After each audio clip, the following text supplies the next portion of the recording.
कोहिनूर दुनिया का सबसे मशहूर और सबसे खूनी इतिहास वाला बेशकीमती एक हीरा है। 1306 की एक पुरानी हिंदू भविष्यवाणी के अनुसार जो इस हीरे को पहनेगा वह दुनिया पर राज करेगा। लेकिन दुनिया भर की सारी मुसीबतें और दुर्भाग्य भी उसी पर टूट पड़ेंगे। आज हम जानेंगे कि कैसे इस एक पत्थर ने दुनिया के सबसे ताकतवर साम्राज्य को मिट्टी में मिला दिया। क्या यह सिर्फ एक अंधविश्वास है या कोहिनूर सच में एक श्रापित पत्थर है? इसके विषय में आज हम जानेंगे। सबसे पहले बात करते हैं कि आज की वीडियो में हम कौन-कौन से टॉपिक कवर करने वाले हैं। तो सबसे पहले हम देखेंगे खदानों से शुरुआत अर्थात गोलकुंडा का रहस्य और देवी की आंख पे हम बात करेंगे। फिर हम देखेंगे मुगलों का सुनहरा युग अर्थात मयूर सिंहासन और पतन की शुरुआत कैसे हुई इस पे हम बात करेंगे। फिर देखेंगे खून से लथपथ सफर अर्थात तो फारस और अफगानिस्तान का खौफनाक दौर पे हम समझने की कोशिश करेंगे।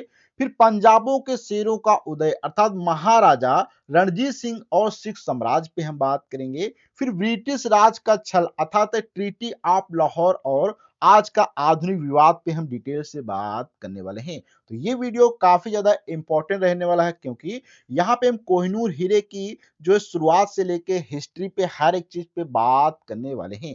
तो सबसे पहले बात करते हैं कि कोहिनूर का जन्म जो है वो आंध्र प्रदेश की कृष्णा नदी के पास स्थित कोलूर अर्थात गोलकुंडा की एक खदान में हुआ था। शुरुआत में इसका वजन लगभग 1693 कैरेट था। दुनिया में सबसे बड़ा और सबसे चमकदार यही हीरा माना जाता है। फिर 13वीं सदी में यह शक्तिशाली काकतीय साम्राज्य के पास पहुंच गया अर्थात ये जो हीरा था एक ऐसे काकतीय साम्राज्य के पास पहुंच गया। राजा ने इसकी चमक से प्रभावित होकर इसे अपनी कुल देवी भद्रजाकली की बाएं आंख में सजा दिया अर्थात ये बहुत ज्यादा चमकीला था, बहुत ही खूबसूरत था। तो उन्होंने अपनी कुल देवी जो उनकी थी भद्रकाली जी, उनकी बाएं आंख में उन्होंने इसको शोभित करने के लिए लगा दिया। लेकिन यहीं से शुरू हुआ बर्बादी का वह सिलसिला जिसने कभी रुकने का नाम ही नहीं लिया। लेकिन जैसे हीरा लगा दिया गया इसके बाद से कुछ बर्बादी की शुरुआत हुई। जैसे कि बात करें तो कोहिनूर के आते ही अजय काकतीय साम्राज्य पर दिल्ली से अलाउद्दीन खिलजी ने हमला कर दिया अर्थात जैसे ही उनके पास हीरा आया तो काकतीय ने जो थे उस साम्राज्य पर अलाउद्दीन खिलजी ने हमला कर दिया। खिलजी ने वारंगल को लूटा और कोहिनूर को दिल्ली सल्तनत ले गए अर्थात उन्होंने हीरे को भी लूट लिया और दिल्ली सल्तनत ले गए। लेकिन श्राप ने अपना असर दिखाया। क्या असर उन्होंने दिखाया कि खिलजी की जल्द ही मौत हो गई अर्थात खिलजी लूट कर तो लेकर चला गया लेकिन खिलजी की बहुत ही जल्द मौत भी हो गई। इसके बाद पूरी खिलजी डायनेस्टी ताश के पत्तों की तरह ढह गई अर्थात जितना इनका साम्राज्य था खिलजी जी का वो ताश के पत्तों के तरीके से पूरा का पूरा ढह गया। फिर यह हीरा तुगलक वंश और मालवा के राजाओं से होता हुआ इब्राहिम लोदी तक पहुंचा और सभी पूरी तरह बर्बाद हो गए अर्थात ये हीरा देखा जाए तो तुगलक वंश में गया, फिर वहां से मालवा के पास गया, मालाओं के राजाओं से होते हुए ये इब्राहिम लोदी के पास तक पहुंचा और हर एक राजा जिसके पास ये जाता गया वो राजा हर एक बर्बाद होता चला गया।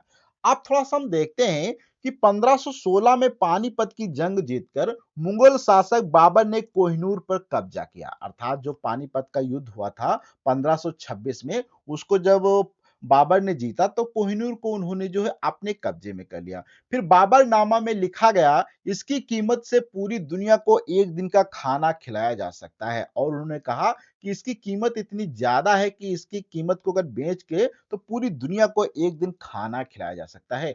यह हीरा हुमायूं से होते हुए ईरान गया और फिर वापस भारत आकर शाहजहां के पास लौट आया।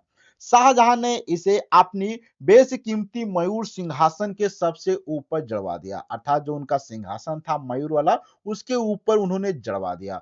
उस समय यह सिंहासन ताजमहल से भी दोगुना महंगा था और कोहिनूर इसकी सबसे बड़ी शान थी। समझ लो कि शाहजहां ने अपने जो मयूर उनका सिंहासन था उसके उन्होंने सर के ऊपर था ऊपर है जो उन्होंने कोहिनूर हीरो को लगा दिया और उस समय जो देखा जाए तो ये जो इनका सिंहासन था इतना ज्यादा महंगा था जो कि ताजमहल से भी ज्यादा महंगा माना जा सकता था। तो इसकी बहुत ज्यादा कीमत उस समय थी।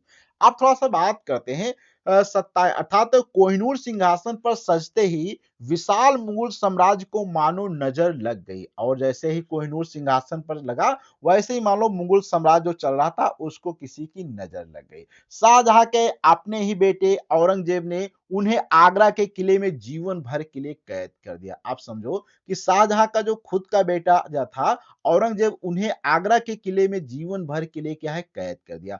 औरंगजेब ने इस हीरे की चमक बढ़ाने के लिए एक मशहूर वेनिस की जौहरी को बुलाया, अर्थात इस उन्होंने चाहा कि इसकी और थोड़ी सी चमक को बढ़ा दिया जाए, इसके लिए उन्होंने एक जो है जौहरी को बुलाया।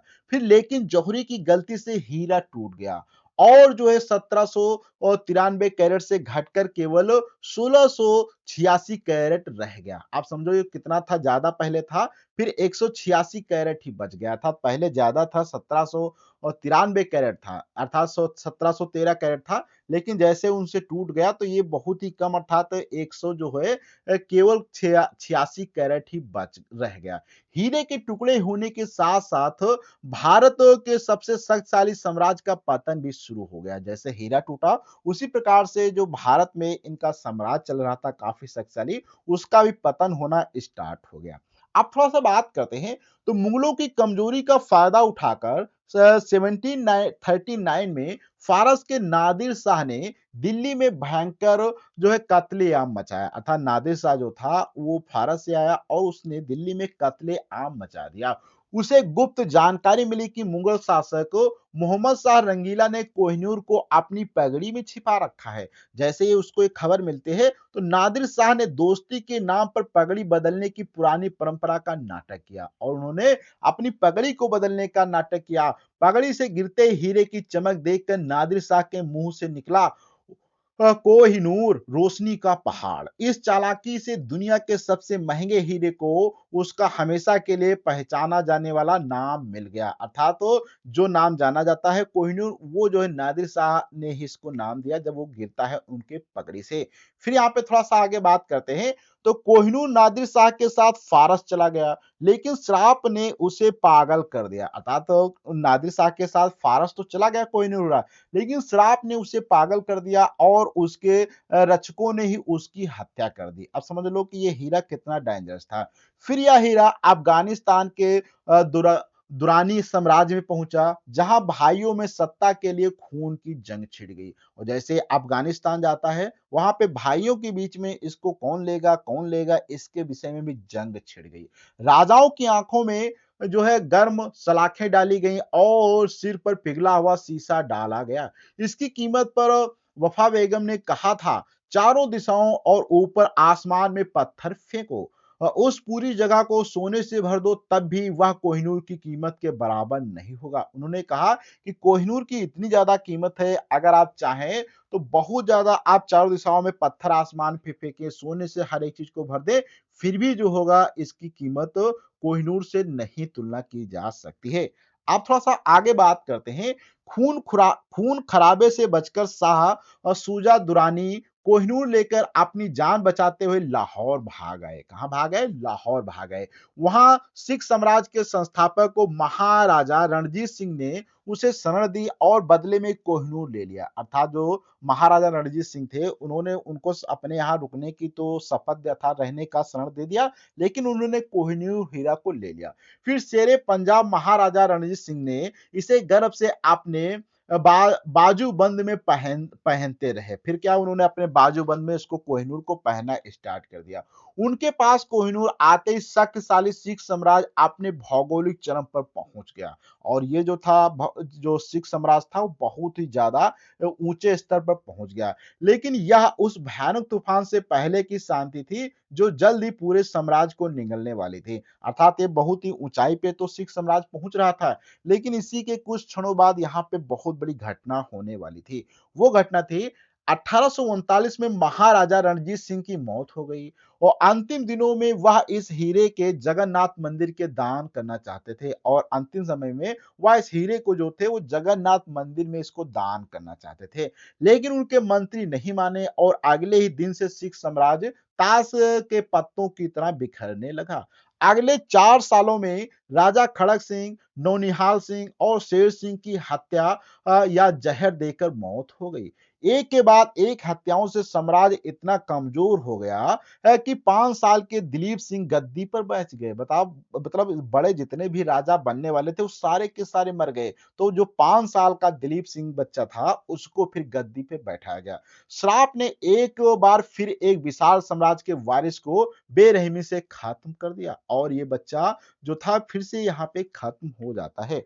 अब बात करते हैं पंजाब की अंदरूनी कमजोरी का फायदा उठाकर अंग्रेजों ने सिख साम्राज्य पर हमला कर दिया और अंग्रेज जो थे उन्होंने देखा कि इस समय सिख कमजोर हैं, तो उनको उसके ऊपर अंग्रेजों ने हमला कर दिया। फिर 1849 में ब्रिटिश ईस्ट इंडिया कंपनी ने पंजाब को हरा दिया। 10 साल के बच्चे दिलीप सिंह को अपनी मां से दूर करके इंग्लैंड भेज दिया गया और जो दिलीप सिंह थे उनको जो है अपनी मां से दूर करके 10 साल की उम्र में ही इंग्लैंड भेज दिया गया। लॉर्ड डलहौजी ने दिलीप सिंह के से जबरन ट्रीटी ऑफ लाहौर पर हस्ताक्षर करवा लिए। इस धोखे के तहत कोहिनूर को गिफ्ट बताकर ईस्ट इंडिया कंपनी ने महारानी विक्टोरिया के लिए छीन लिया और जो अंग्रेज थे उन्होंने जो है कोहिनूर हीरा को गिफ्ट के रूप में विक्टोरिया को छीनकर दे दिया गया। अब थोड़ा सा आगे बात करते हैं।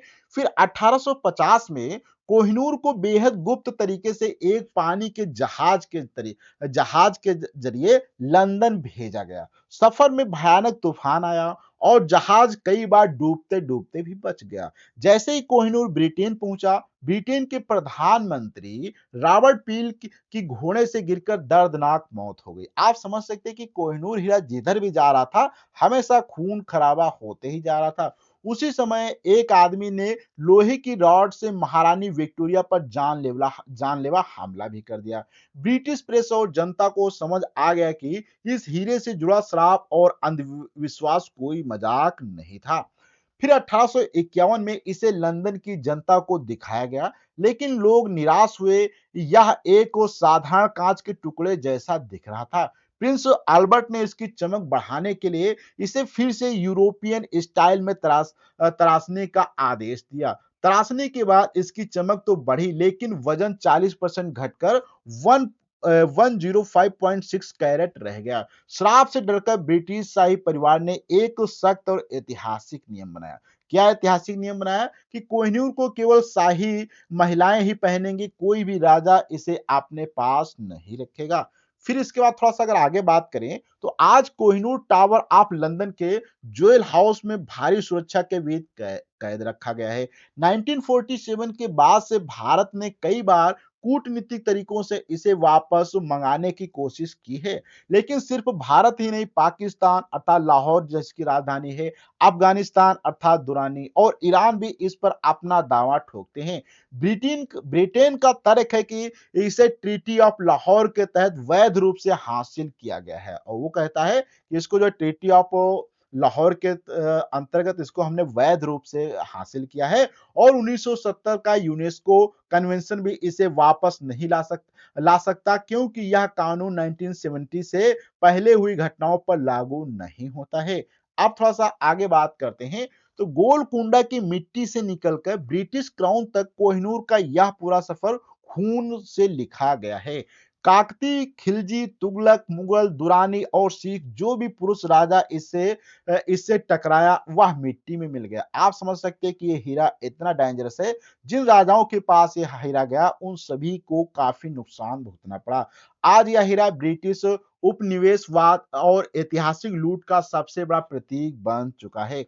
क्या भारत सरकार को इस बेशकीमती धरोहर को वापस लाने की कोशिश जारी रखनी चाहिए या फिर इतने साम्राज्यों को निगलने वाले इस खूनी पत्थर को हमेशा के लिए लंदन में ही कैद रहने देना चाहिए? क्या आपका कमेंट होगा इसके विषय में? आपको अपना फीडबैक कमेंट बॉक्स में देना है। हम अगले वीडियो में मिलते हैं इसी प्रकार के किसी नए टॉपिक के साथ में। जब तक के लिए धन्यवाद।